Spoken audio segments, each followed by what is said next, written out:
And today is the 12th, the 4th.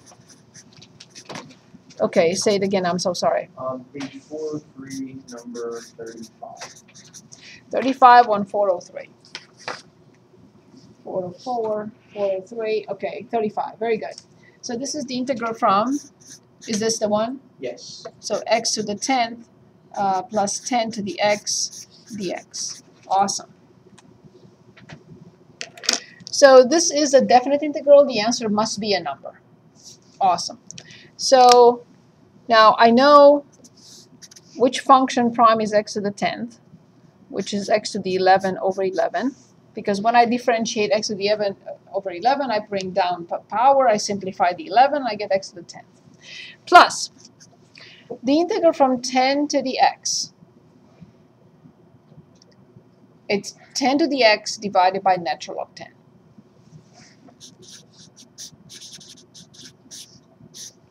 From 0 to 1. Can you explain that step? Sure, yes.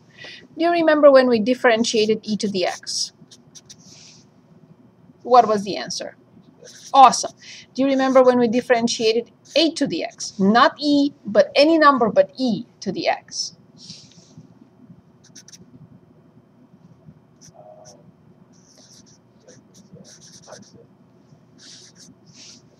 So when I go back, if I want to have just this, I have to divide both sides by natural log a. So now I plug in 1. When I plug in 1, I get 1 over 11 and plus 10 over natural log 10. When I plug in 0, this disappears, but this one does not. So I have to subtract 1 divided by this. But it turns out that I can combine these two, and 10 minus 1 is 9. So this is 1 over 11 plus 9 over natural log 10. You don't have to go any further. You don't have to approximate. You don't have to do anything else. This is good enough. Very good. Good question. Anything else? Is there anything that you worked on or you have questions? Yes, Tony? I just have a general question about Yes. evaluating definite integrals. Yes. So, in that situation where, let's say, our function's very super complicated and it's harder to draw out, can we enter that into our calculator and then use the table function to get like a decimal place, or do you want us to present it in a fraction? It is possible that you may be asked to approximate an integral because we will not be able to determine the antiderivative. So it's possible. Okay. So you may be asked, for example, and I can give you an example right now. It's a very good question, actually. So we may be asked to, let's say, integrate from 2 to 4 e to 2x dx. I cannot find the antiderivative of this. So I may decide to approximate it using the midpoint rule and with whatever subintervals.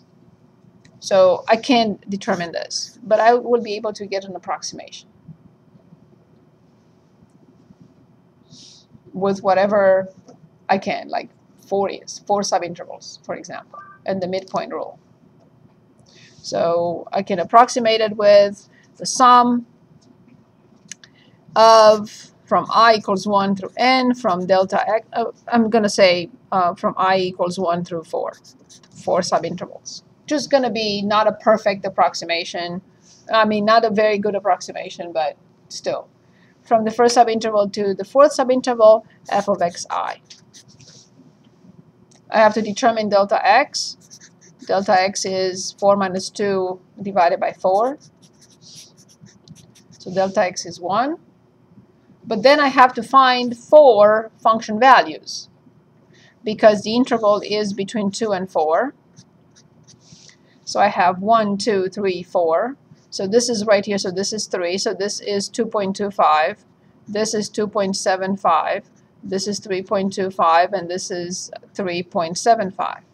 So I have to find f of 2.25. So I have to find e raised to 2 times 2.25 plus e raised to 2 times 2.75 and so on and so forth. And that will be an approximation. So I can do this with a graphing calculator.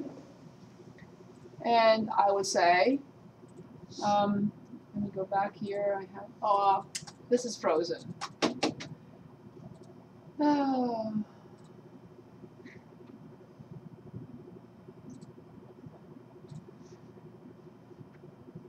Okay, so I'm just going to do it by hand. I mean, with this calculator. So I have in y equals, I will put in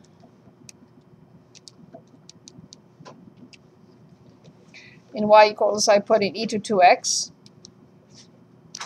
So e to 2x. So this is e to 2x.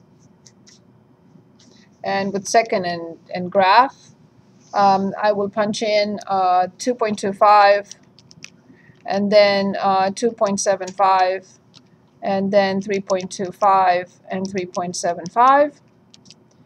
And I will add these up, or use a list, or use the sum.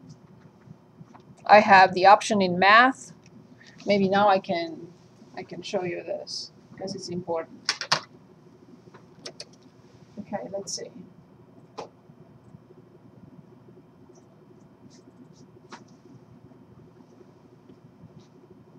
Okay, another option would be you go to math and scroll up to summation, and it gives you from I equals 1 or k or n. I don't know if it's going to work. I have to go and change. I think I have to still keep it in sequence. Yes, I do have it in sequence. So from function, go to sequence. I don't know if it's going to work with a function. We'll see. Try it. I have not tried it. So, okay, from n equals 1 through 4. Oh, I didn't mean that. Through 4. And I have, the function is e to 2x. So it's second e to 2n. 2n. And then it will calculate the whole thing in a blink. So it's 3, 4, 4, 6, and it also calculates, it adds up because it's the sum of all those 4 terms. F of 2.25 plus f of 2.75 plus f of 3.25 plus f of 3.75. And since delta x is 1, I don't have to multiply by anything. Did it work with the function? In the function mode? Okay, good. I didn't try it. So 3446.373987. So this is huge, right? I'm not capable of determining an antiderivative for e to 2x. No one is, by hand. Maple may be able to give us an antiderivative. It could be like this. I don't know. I haven't looked. But as an example. But we can still find an approximation. It's not 100%. It's not perfect, but still something versus nothing to evaluate the area under this graph between 2 and 4. Very good point. Anything else? Is there anything else you worked on or you need help with before we finish up with section 5.4? I will be here in this room tomorrow between 4:15 and 6:30. So if you want to stop by, you're more than welcome to review, ask questions. Okay, is there anything else right now, or can we finish up with something we did before? This is not, and then I know we did not get to work on these problems, and we will. Yes, say it again. 41 in 5.3. Let's take a look. 41. This was 5.4. Let's go back. 5.3. 5.3. 41, of course. Okay, so this is the integral from -1 to 1 from e to u plus 1 du. When I'm asked to evaluate a definite integral, please get into the habit of making sure that the function is continuous on that interval. You don't have to think in those terms if it's an indefinite integral, because you are determining a function, right? But always think, is this continuous on -1, 1? Yes. E to u plus 1 is continuous everywhere. But always get into the habit. Like, remember when we calculate limits, what did I say first? Plug it in to see what is it all about. Same thing here. When you're asked to evaluate a definite integral, always look at the function and ask yourselves, is this continuous on this interval? Yes. E to u plus 1 is continuous everywhere. Good. So I know that e to u plus 1 can be replaced by e to u times e du. Because I copy the base and I add u plus 1. This is a constant. I can take it outside of a limit. I can take it outside of from an integral. I'm not going to mess with it. So remember, always try, if possible, to make the integral easier, to make the function easier, simplify, whatever. So in this case, that was in the way. It really bothered me. So then -1 to 1 e to u du, which makes it very clear. It's e times e to u from -1 to 1. Leave the constant outside. Don't even bother with it. It can wait patiently till you're done. When I plug in 1, I get e minus when I plug in -1, which is 1 over e. I find the least common denominator in parentheses, and I get e squared minus 1 over e. Lucky me, these two go away. So then the simplified form is e squared minus 1. Yes, it looked more difficult with that u plus 1. But once I looked at it and I said, oh, I can break this up into e times e to u, then that became a constant, redundant almost, and I took it out. Better? Okay. Is there anything else?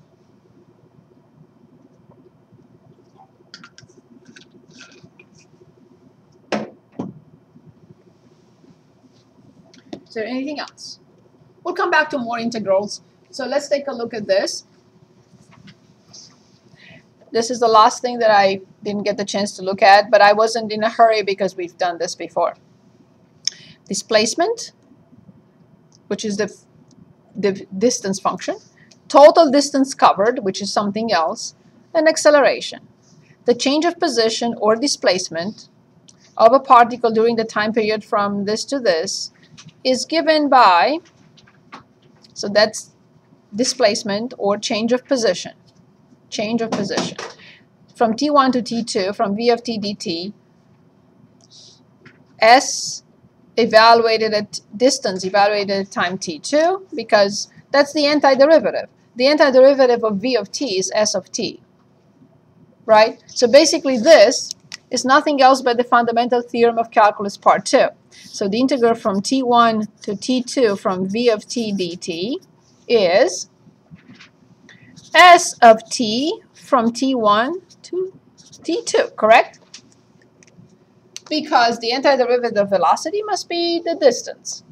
And how do I evaluate this? Well, s of t2, I plug in t2 first, the upper limit, minus s, when I plug in the lower limit. So this is a displacement. Displacement or the change of position between two time frames.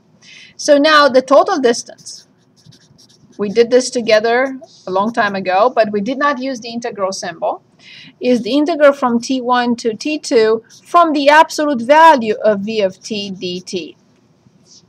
We calculated the absolute value. Basically, we calculated the distances and we subtracted them. But we did not use this symbol. Okay, and the acceleration, we're going to use this in a problem in a minute. The acceleration a of t, which we know is v prime of t. So now, when I integrate the acceleration, what do I get? So what is the integral from a of t dt from t1 to t2? what will this equal to? What is it? Which function prime is a of t?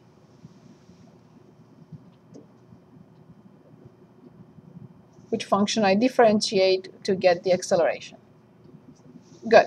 V of t from t1 to t2, which obviously is v of t2 minus v of t1. Okay, let's look at a problem. Find the displacement function, so s of t, and give the total distance covered, traveled by a particle from time interval between 1 and 4, and we are given that v of t is 4t minus 10, and we are told that s of 0 is 8. So we are asked to find the displacement function, not between two values, but the displacement function. And how do I determine the displacement function? And then we are going to look at part B. How do I determine the displacement function, s of t? Can anyone dictate? If it's a function, how do I determine it? With using a definite or an indefinite integral? Indefinite integral from what? Say it again. So it's v of t dt, very good. And now I'm ready to replace it. 4t minus 10 in parentheses dt. Good. So what function prime is 4t?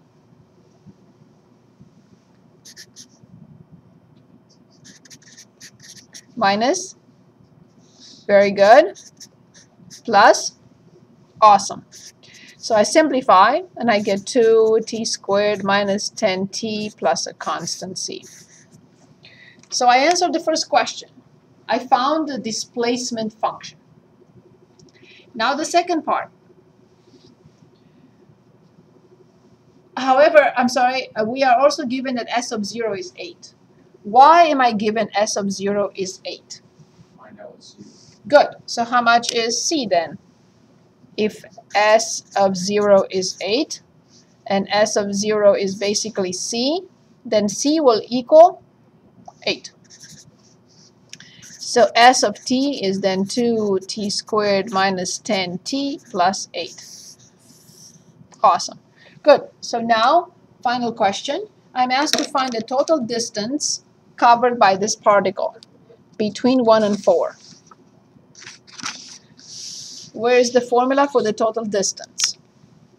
So the total distance equals. How do I write it for the total distance? Say it again. Integral. Excellent.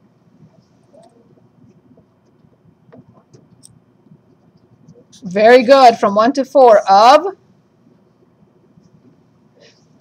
exactly dt. However,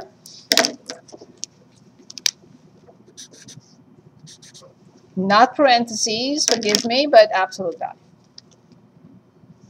Why? Because the particle, as we know, can go in the positive direction and it can go in the negative direction, but it still accumulates distance doing that.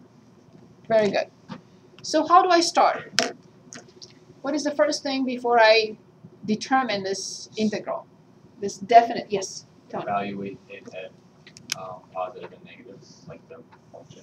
So in other words, I take 4t minus 10 aside, and what do I write? When it's greater or less than. So what is our first option?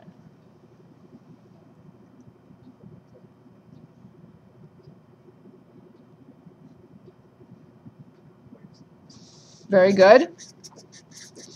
If, right, so let's write this, greater than or equal to 0, which means greater than or equal to 5/2. Good. What is the other option? Negative 4t plus 10. I don't have to solve for anything. If t, not both, just one of them. Awesome. So then, knowing this, I know what to do next. So how do I handle this?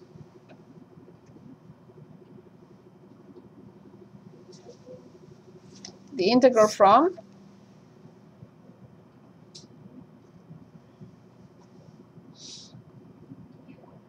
yes, awesome, to 5 over 2, awesome, from what?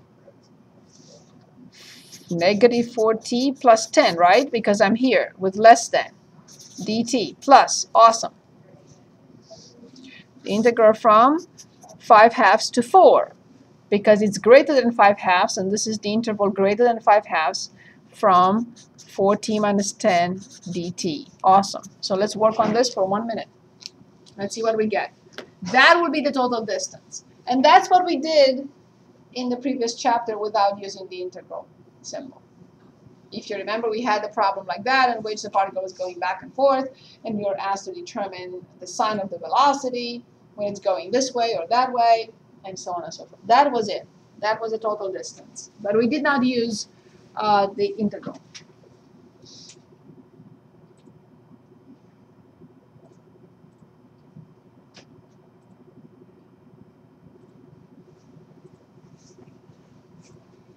I wanted to remind you that the student opinion forms will be available only till Saturday or Sunday, and then they will not be available to you. So if you'd like to take a few minutes and fill out the survey, please.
We have a number for the total distance covered by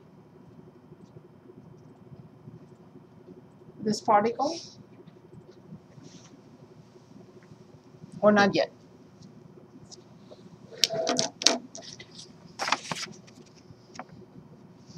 If you already have the answer, please start working on any of these problems on page 2. And I prefer starting with F. So if you'd like to start with F, and then we'll catch up.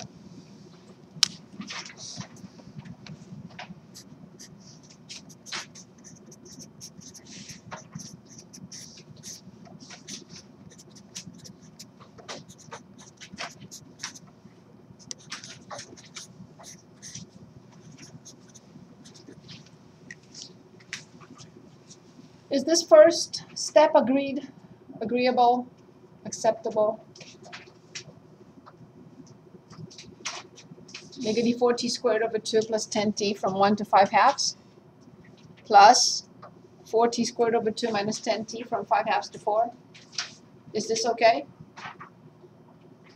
Okay, so then this is 2. So I have negative 2 multiplied by 25 over 4 plus 10 multiplied by 5/2. And now minus when I plug in 1. Minus 2 plus 10. And then plus 4 squared is 16 times 2, 32, and minus 40, and minus, when I plug in 5/2, 2 multiplied by 25 fourth, minus 10 times 5/2. So let me show what I did, and let's discuss it. I plugged in 5/2. I have a negative 2, and I have 5 squared over 2 squared, plus 10 times 5/2 minus, when I plug in 1, negative 2 plus 10, plus 2 times 4, squared, which is 16, gives us 32, minus 40, minus, when I plug in 5 halves, 2 times 25 over 4 minus 10 times 5 halves. Is this clear? So now let's simplify and see what we get.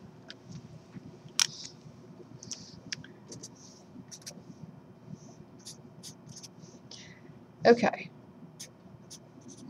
So I have negative 25 halves. This is plus 25. This is 8 with minus in front. This is negative 8. This is minus 25 halves. And this is 5 squared plus.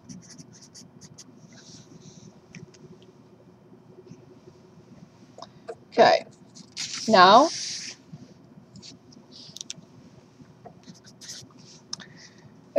negative 25 over 2 minus 25 over 2 is negative 50 over 2, which is negative 25, which will actually cancel with this. So I have 25 from here minus 16. So 25 minus 16 is 9. Do we get 9? Did we get 9 as the distance? Awesome. This is the end. There is nothing else new. I just want to practice or review for the test. So I suggest we start with this problem, the integral on the same handout, page 2, the integral from 0 to 2 from x squared minus the absolute value of x minus 1 dx. So let's start by working on this. What will be the first step you will have to perform?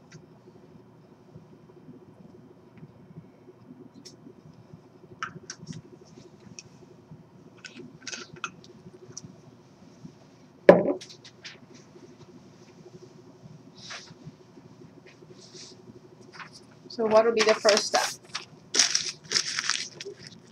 Say it again.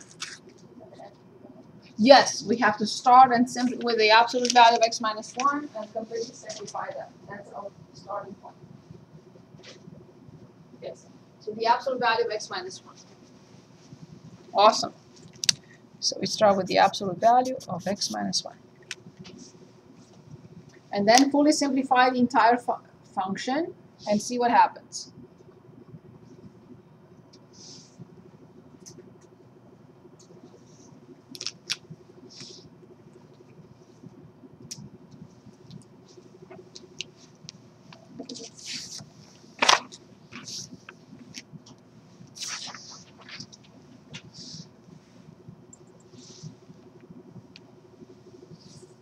If you finish, please start working on E and then D.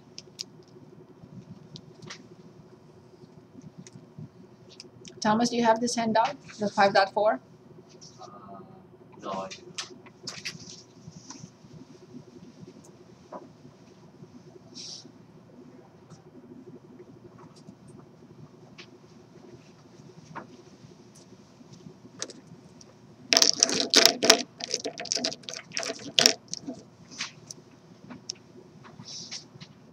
Let me know if you need help, please.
So what are the two possibilities for the absolute value? X minus 1, awesome, or negative x plus 1 for x, awesome. So now the entire function x squared minus the absolute value of x minus 1 for x greater than or equal to 1 and for x less than 1. So what did you write for that?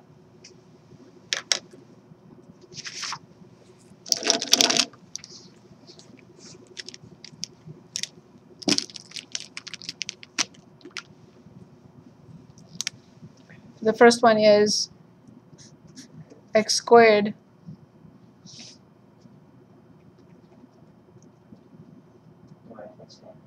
minus x plus 1. We have minus in front of, okay. And the other one is x squared. Very good. Plus x minus 1. So then now the integral really consists of a sum of two integrals.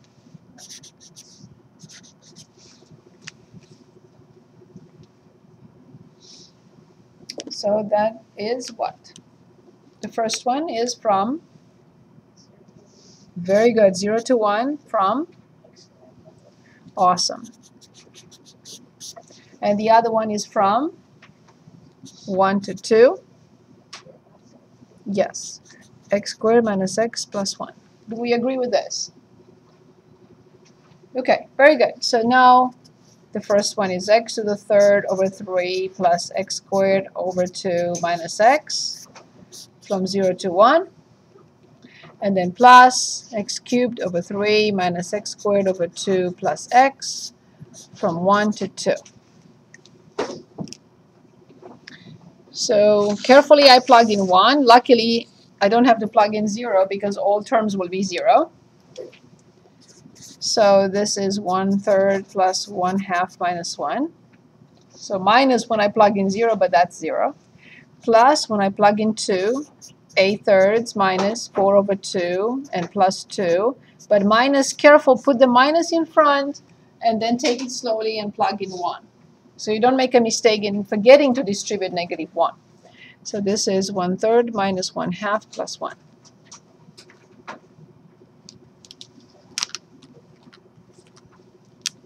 So let's see what happens here. Okay, these two go away. Then I have 1/3 plus 8/3 is 9/3 divided by 3 will be 3. So these two are accounted for. I'm going to leave this again as is, and then negative 1/3 plus 1/2 and minus 1. So this is 1 with minus 1 will be 0. I'm coming back now. 9/3 minus 1/3 is 8/3 minus 1, which is 3 over 3. So the answer is 5/3. Is this okay? Did we get 5/3? Okay, perfect. So we are now working on E. The integral from 0 to pi over 2 from cosine theta plus 2 sine theta d theta. Okay, 1 minute. And then I would like to review the substitution rule and then differentiate those functions that are given in the form of an integral just to convince us that differentiation and integration are inverse operations. That's basically it. Definite and indefinite integrals. And I would like to look at a limit of the Riemann sum. So we'll make up a function. It cannot be anything else but polynomial, degree 1, 2, or 3. And then we'll determine the integral exact with the limit of the Riemann sum as well as with the integral. And also I would like to review some properties of the definite integral. Okay, ready? So we are working on this. You already have the answer? Yes, everyone? Awesome, you're way ahead of me. Good. So which function prime is cosine theta? Very good.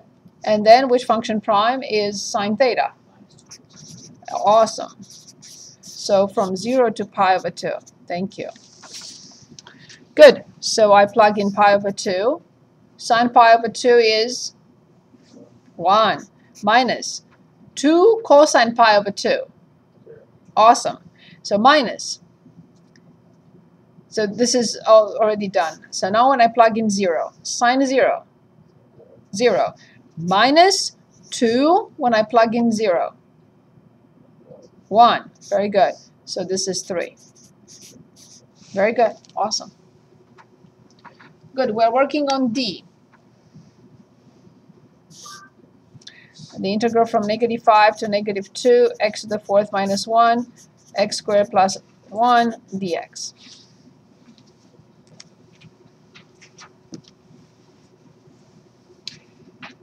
I copied this problem from your book. They're all coming from your book. However, this particular problem should not be in the book because this is more suitable for chapter 7, where you go back to investigate further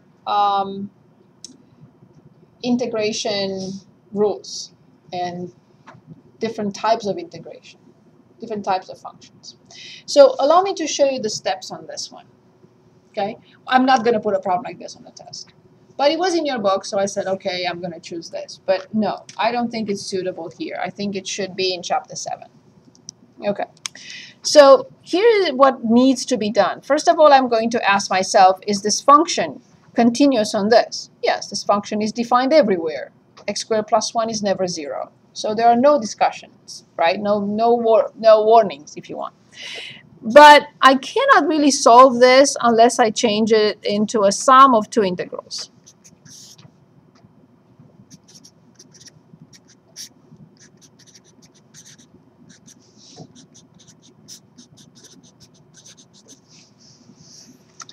But in order to observe that, I would say chapter 7 is the source.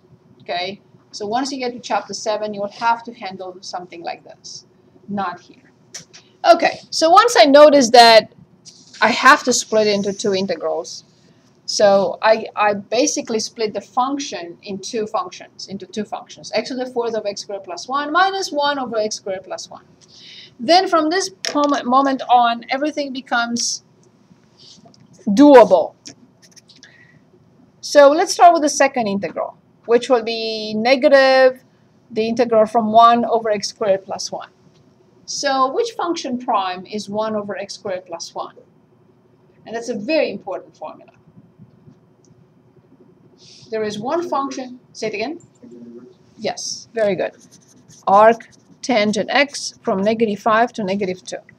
Remember, I insist to remember sine inverse prime and the antiderivative, and cosine inverse and tangent inverse prime. Okay. So now here, I have to use, or at least think, of a substitution. What will be the substitution here that you think it will work?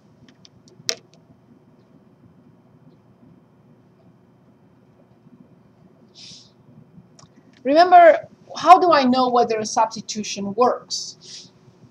Once I say let y be such and such, or u be such and such, what do I have to make sure is in the problem? Because otherwise I can't continue.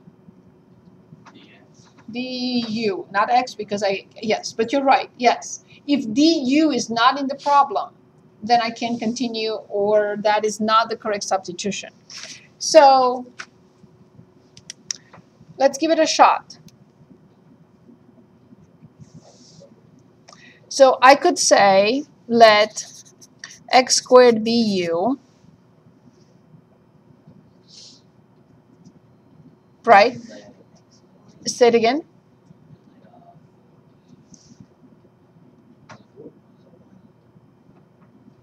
So if u is x squared, then I have du equals 2x dx. Is that okay? Okay, so now noticing that, I realize that I'm not on the right track. So, okay, I split into 2 integrals. It's not really working for me because So I'm not going to copy the limits of integration. So if the denominator is considered as u, right, u plus 1, then I get stuck because I have to split this. I have to split it into x to the third and x, so I can have the 2x. So it's not really working for me. So then I'm going to have to look back and say, maybe there is something else that I should do here. And when I go back and look carefully, I realize that the numerator is factorable.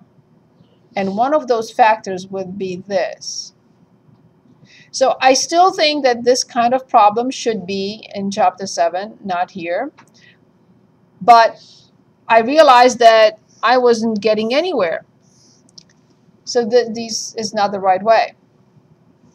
So going back, if you remember, x to the fourth minus 1 over x squared plus 1 dx. I have to think in terms of factoring and simplifying at all times. So then I realized that this is factorable in x squared plus 1, x squared minus 1 over x squared plus 1 dx. And then I can cancel this. And now everything becomes quite easy. So this is x cubed over 3 minus x from -5 to -2. And I have no difficulties now. When I plug in -2, I get -8 over 3 plus 2. I don't have to put this in parentheses. Minus, when I plug in -5, I have -125 over 3 plus 5. So then I have -8 over 3 plus 2 minus, well, plus 125 over 3 and minus 5. So I still believe that, yes, you should look at factoring and simplifying as much as possible at all times. However, I think that this particular type of problem should wait till Chapter 7. That's my opinion. So anyway, so 125 minus 8 is 117, if I'm correct, divided by 3 minus 3. So then 117 minus 9 is 108, correct? Divided by 3. And this is 36.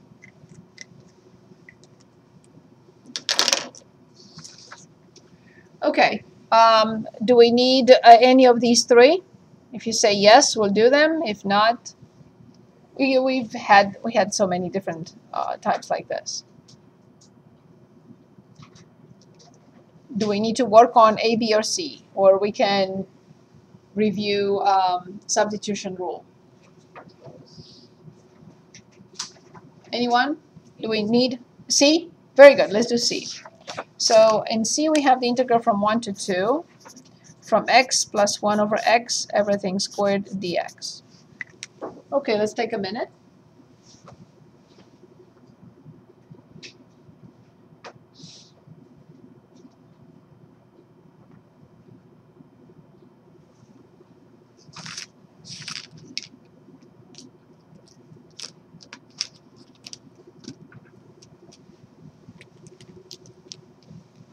We don't know how to integrate something like this, so you will have to expand it.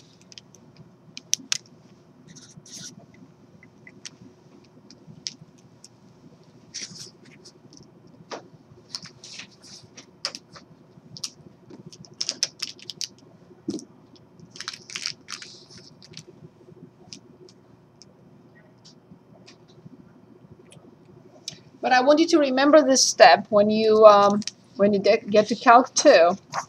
I want you to remember this step because you're going to have to use this a lot, splitting it into two fractions or two functions. So when you get to Calc 2, you will see that in Chapter 7 frequently. I mean, it's part of it. And the partial fraction decomposition in Chapter 7. Also, it's a very important step. We used to address the partial fraction decomposition in college algebra, actually, not the integrals, but just determining a decomposition of a rational function.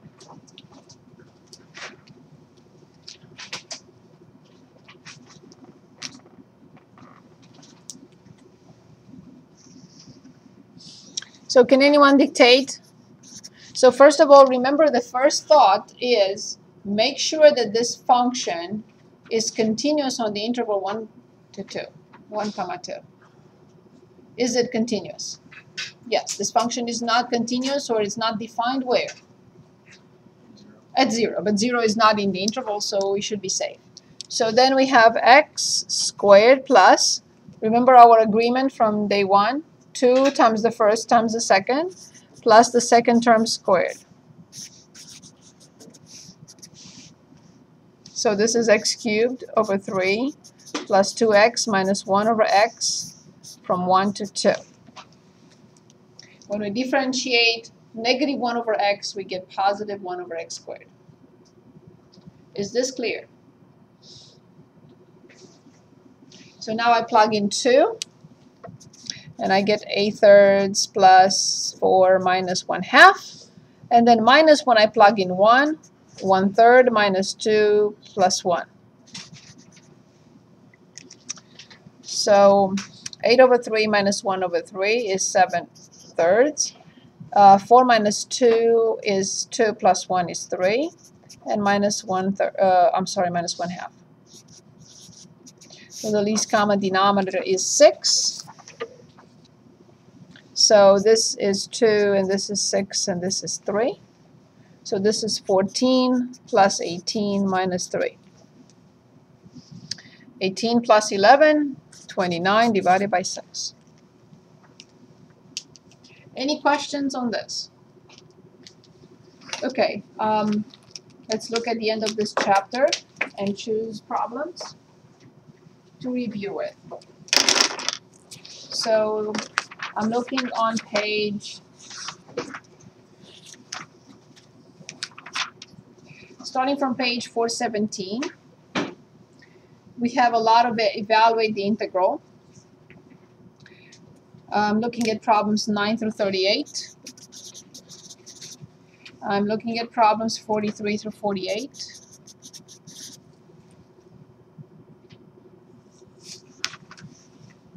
I would like to look at problems 51 through 54.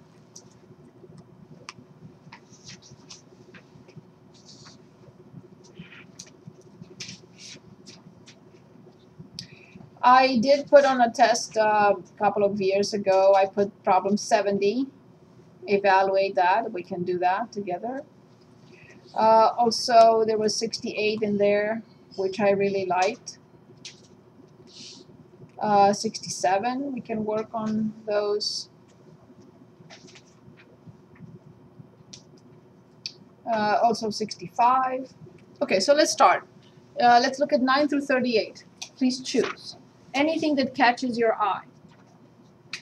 And I hope 21 will catch your eye, because even if it doesn't, I will present it. And I hope that 20 and 21, both of them, they have to catch your eye. No, they don't. But we'll have to do them. Can we do them right now? Yes. So let's start with 20. The integral from negative 1 to 1. From sine x divided by 1 plus x squared dx. Okay. So first of all, I look at the function and I ask myself, is it continuous on the given interval? The answer is yes, because 1 plus x squared is never 0. So this function is continuous everywhere. Agreed? Okay. Second question that I have for myself is the interval symmetric? Negative 1, 1 is a symmetric interval. Negative 2, 2 is a symmetric interval. Negative 5, 5 is a symmetric interval. So the interval is symmetric. Question number 3. Is this function odd or even? If it is odd, what will happen for a symmetric interval? Let me graph an odd function for you between negative 1 and 1. And let me graph an even function for you between negative 1 and 1. If the function is odd, if I show that sine x over 1 plus x squared is odd, what will be the answer?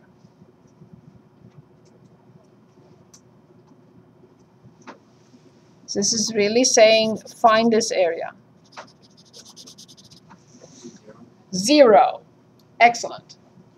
Okay, if this function is even, then I will be asked to find this area, which will be twice the area from 0 to 1. Always easier to have the lower limit 0. So now, so this is for an odd function, the answer will be 0, and this is for an even function, and the answer will be twice the integral from 0 to 1 from sine x over 1 plus x squared dx. But only one is possible. It's either 0 because the function is odd, or twice from 0 to 1 from sine x over 1 plus x squared dx.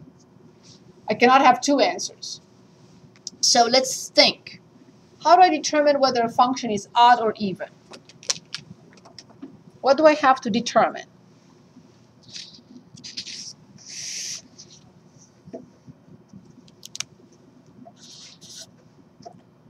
Put in negative x, you get negative the function of x. Yes. So if this is the case, the function is odd. If this is the case, the function is even. But now I have to remember whether sign is odd or even.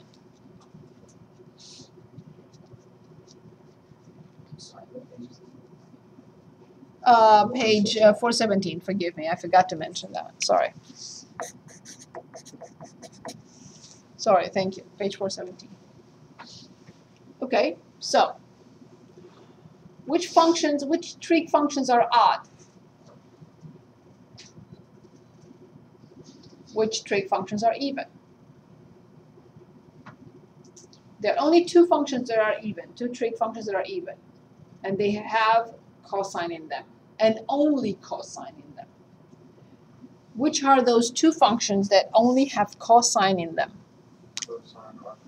Cosine, or I should say and secant. These are the only functions that are even.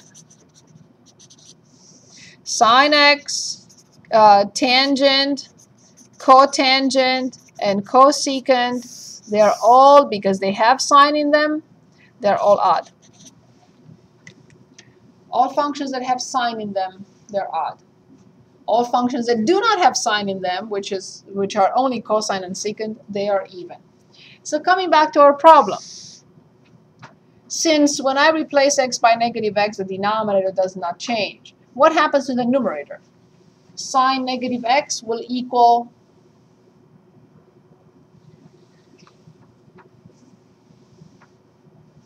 will it be negative sine x or sine x?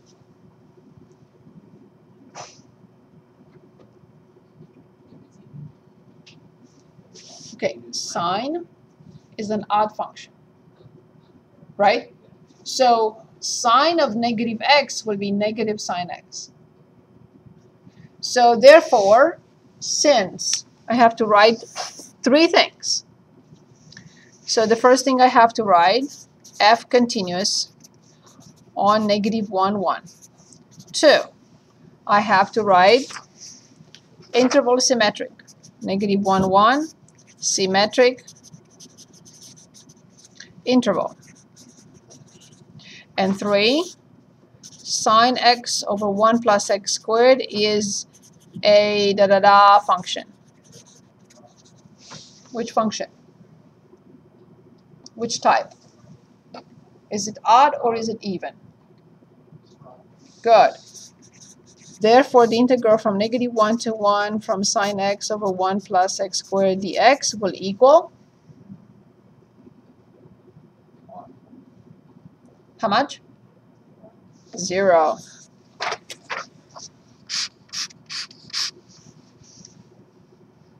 The integral is indeed 0. So three conditions: the function is continuous on the interval is symmetric, and the function is odd. If the interval is not symmetric and the function is odd, I cannot conclude that it's 0. Okay? How is there a way to tell, I mean, we could always test it, obviously, but is there any other way to intuitively tell if a function is odd other than You have to determine f of negative x. Okay. Yep. Any questions? Okay, let's look at 21.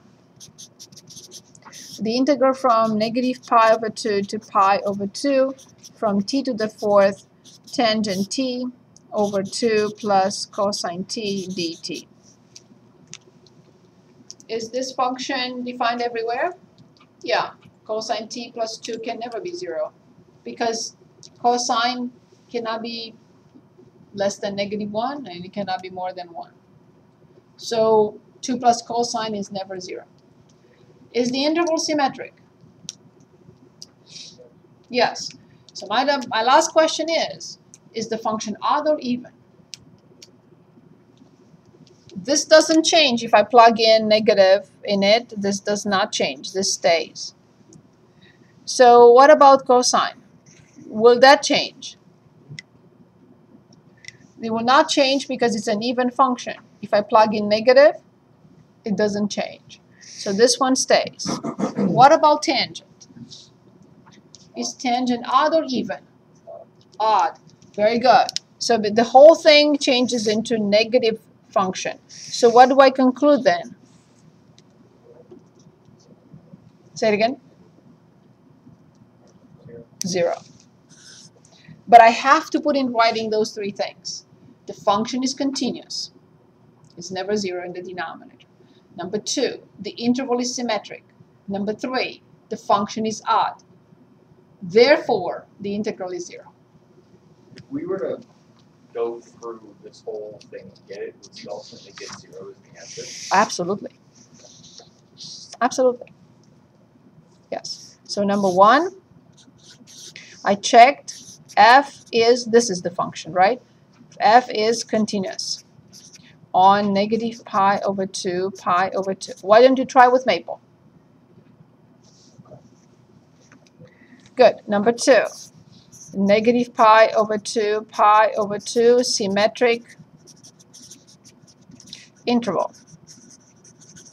And number 3, f of negative t equals negative f of t, odd function. Therefore, the integral from f of t dt from negative pi over 2 to pi over 2 is 0. Anything else catches your eye from 9 to 38?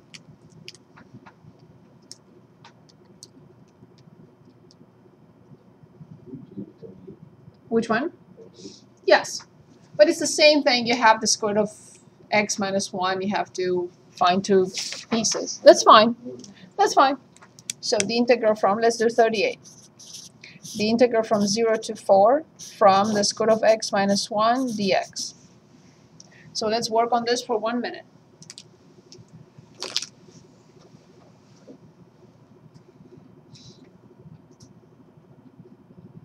Same page. Yes, all of them, yes.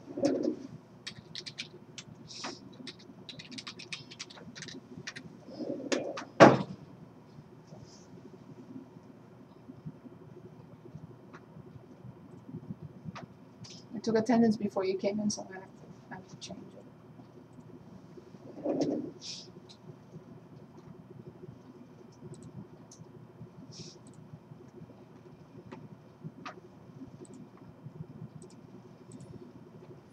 Okay. So what is the first step? We have to write that the square root of x minus 1 in absolute value gives us two options. And the options are? No. Yeah, if, oh, okay.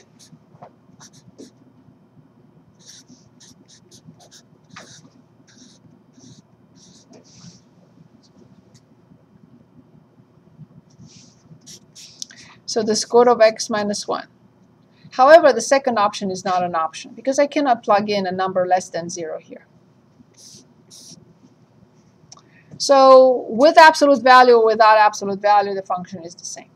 Because I cannot plug in the square root. So, I'm sorry. When the square root of x is greater than 1. Sorry. I jumped. It's not your fault. You said greater than or equal to 0, and I just wrote it. You're very powerful today, but that's not your fault. It's my fault. Sorry about that. It's not a square. It's not x. It's the square root of x minus 1. Sorry. Not your fault. My apologies. My apologies. But just don't tell me to jump from the Empire State Building, because you may convince me. No. Kidding. Just kidding. Just kidding. Okay. And negative the square root of x plus 1 for the square root of x less than 1. Okay. Totally different story. Okay. So now I have to solve this. So the square root of x greater than or equal to 1. Remember, I cannot square both sides. I'm not allowed to. But I can solve this inequality by graphing. Okay. I'm graphing the left-hand side, which I know is this graph, right? That we know from a long time ago. And I'm graphing the right-hand side, which is this graph. Correct?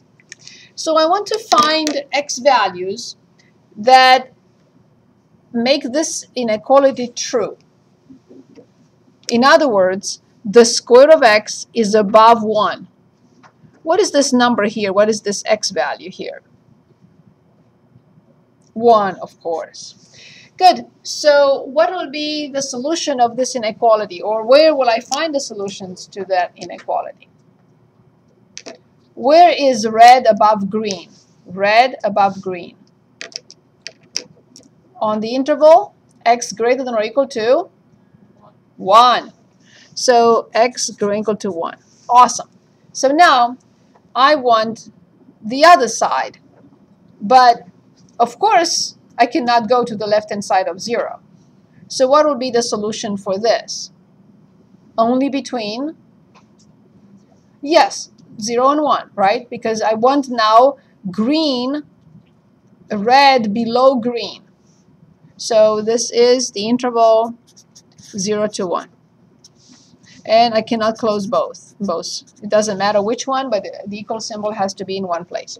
Okay, perfect. So now I'm ready to determine this integral.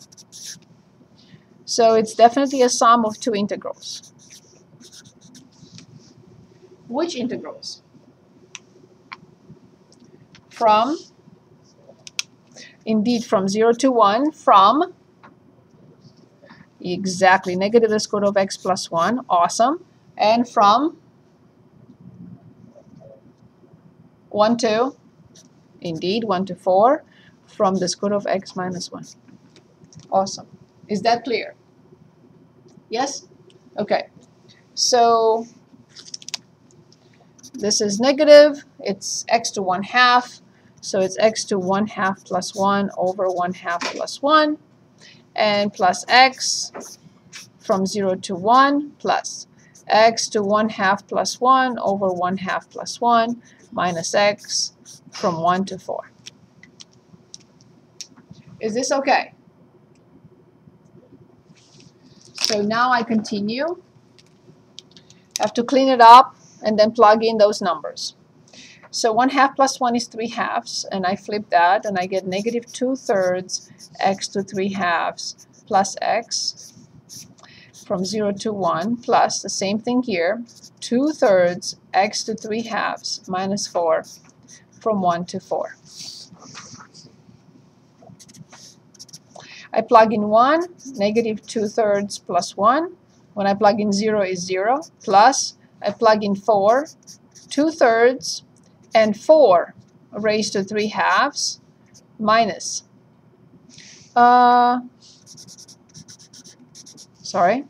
minus 4.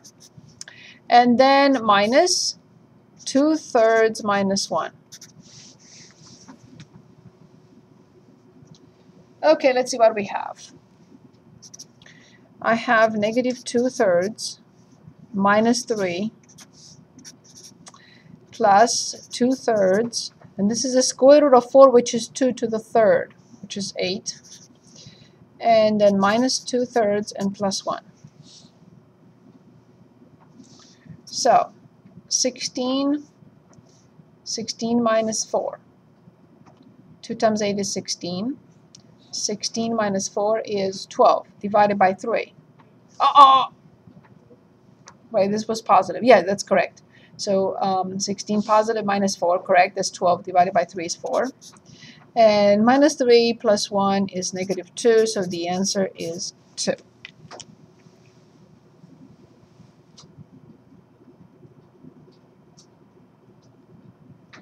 Any questions on this?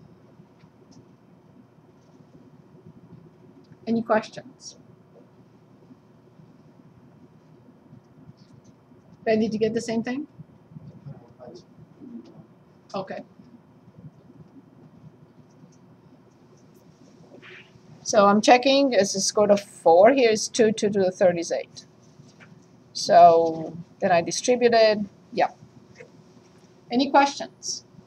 Yes, please, Tony. I just have a question. Yes. So let's say we had that formula up there that we're supposed to be evaluating with. Yes. And let's say I want to plug it into my calculator.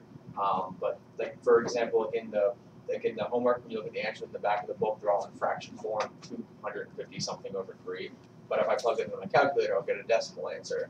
Is that okay for us to do? Is plug it into our calculator to get it, or do you want us to evaluate it by hand algebraically? Well, to tell the truth, this is not a course in arithmetic. Okay. So if you have this correctly and you mess up some number in here, I'm okay. Okay. But if this is not correct, then I will have to deduct something. But if this is correct and you plug it in and you don't want to continue, I'm fine. So if this is correct and you just plug in this and you say, it's a test, I don't want to do the arithmetic, I'm okay with that. I don't really care for the final answer. As long as you have this correct and you plugged it in correctly and I see that you have the positive and the negative correctly, I don't want you to continue with this part. It's a waste of time. I don't need that.